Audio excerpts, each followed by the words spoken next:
With the release of Despicable Me 4, we now have 6 Despicable Me and Minions films. So today, I thought it was time for me to stop and rank all 6 Despicable Me and Minions films, ranked from the worst to the best.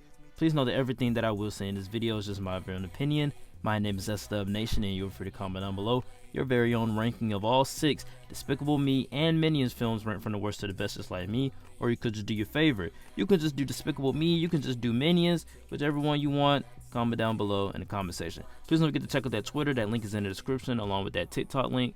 That link is also in the description as well. Also, please know that I am doing a Q&A for my 3,000 subscribers special. So comment down below your questions right now. Just please be respectful in the comment section. You guys can check out that Despicable Me 4 review in the link in the description as well. With all that being said, guys, like, comment, and subscribe.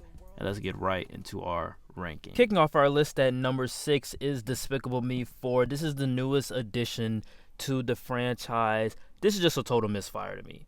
To keep it brief, this film kind of loses the main plot of a supervillain finding family, and in the other films they find a way to keep him in action.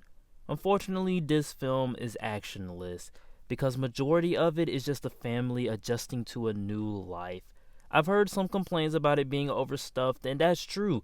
There are so many subplots going on that are just there to pad out the runtime. You have Gru getting blackmailed, Gru trying to adjust to his new life, Gru feels a disconnection to other people, and also the main plot is Gru is being hunted by a cockroach. This cockroach is voiced by Will Ferrell, and to be honest with you, I thought he did a great job here with the voice, but his motive sucks. It's literally and figuratively third grade. It's humiliation. That's his motive. He was humiliated. Overall, I was fatigued with the only thing working for me was the Minions gag. Every time the Minions popped up, they gave me a little bit more energy because I was falling asleep most of the time. Our top 5 list is Minions, a gratuitous spin-off. It seemed odd to give a solo movie to these characters that they can't even articulate. They can't even articulate real words. But to me, I find it pretty entertaining. I remember watching this movie. This was the one Despicable Me movie that I truly remembered, like, actually being excited to watch. And I can't even deny the fact that I don't enjoy it. I love the idea that the Minions need a villain to work for, and that they go through centuries trying to find that one villain. It is the laziest and easiest film to make from Illumination, to the point that even I'd call it an easy cash grab. And it made $1 billion, so I guess you can say it worked. 4 is Despicable Me 3, another film that surprisingly made $1 billion. And to me, again, just like Minions, I really liked it. You know, Minions and Despicable Me 3 are the ones that people don't really like. I'm going to tell you guys a little short story here. I went to go see Despicable Me 3 in theaters about 2 weeks ago. They were doing this $1 thing at the theater, and when I went, there was a bunch of kids there with, you know, camps and boys and girls clubs. And that was such a beautiful experience. You know, just hearing the children's laughs and giggles throughout the entire film. They loved it. They had a blast with it. This movie worked better for me in the theater with a bunch of kids surrounding me. I loved that experience a lot. But I've always kind of really liked this movie because it felt like the event film of Despicable Me. I remember seeing the teaser posters. I remember seeing the teaser trailers. I remember when this movie first dropped and everybody raced to go see Despicable Me. It doesn't have the cleverness or the heart of the other films, but they found a nice conflict to introduce in Gru meeting his twin, who so desperately wants to be a villain to continue the family business. Unfortunately, though, they never go into it as much as I like. You know, with Gru being torn between becoming a villain again or staying as a hero in the AVL. Steve Carell does a great job as Drew. I think he does a great job, you know, pitching his voice for Drew and Gru, kind of making them distinct, but also sound a little bit similar. I personally think the villain is the best of the series. He feels like an actual threat, and the fact that he's an 80s star works for me a lot. It's one of those ideas that kind of is almost like Pixar level. Hot off the trails of their $1 billion film, like I said before, the Minions return to be that nice spice. They're not main characters, but they work as nice spices. And for me, ironically, they are the best part about the movie. It's the best that they've ever been. Their whole arc about leaving Gru, going to America's Got Talent, going to prison. Every time the Minions came up on the screen, it was fun, it was funny. And this is hot off the trails of their billion-dollar film. Despicable Me 3 is not great like the other ones, but I do like it. 3 is Despicable Me 2. With Gru not being a supervillain, they had to find some way to keep him in action. And that's by introducing the AVO, which also does a great job to help kind of expand this world a bit.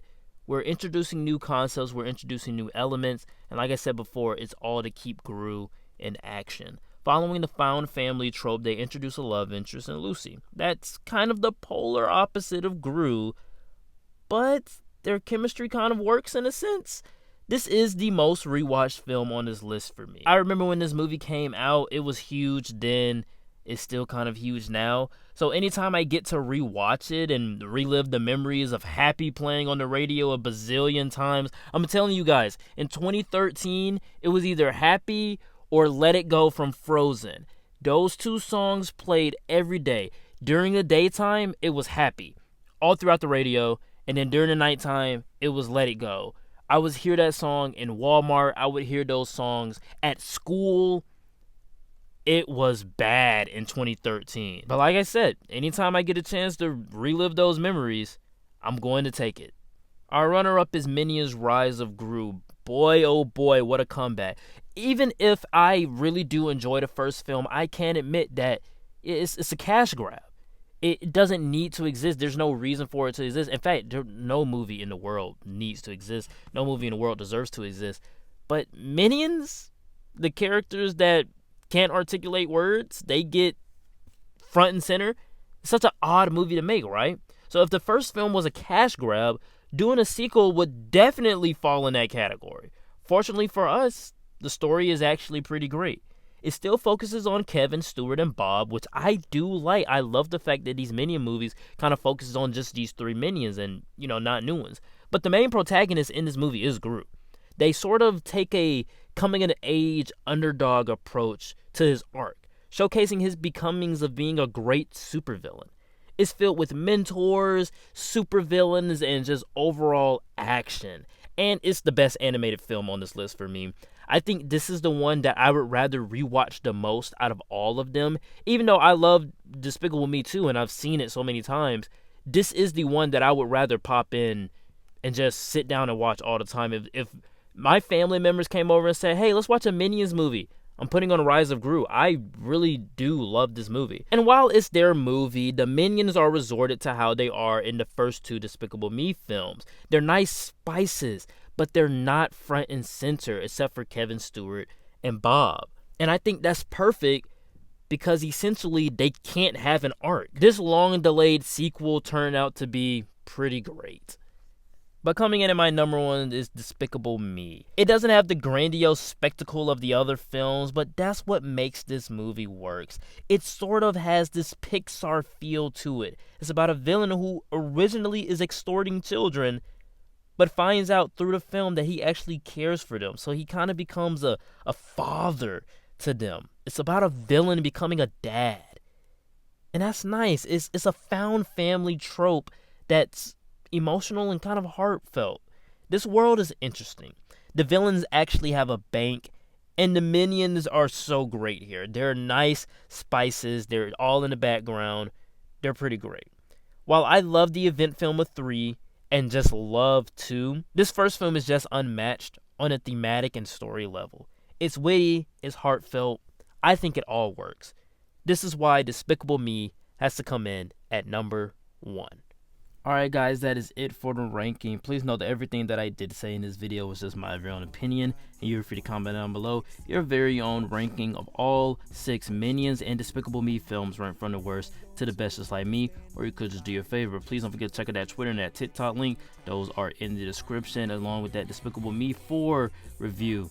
That link is in the description as well. Also, please note that I am doing a Q&A for my 3,000 subscribers special, so you can comment down below your questions right now. Please be respectful. With all of that being said, guys, like, comment, and subscribe, and I will see you all next time.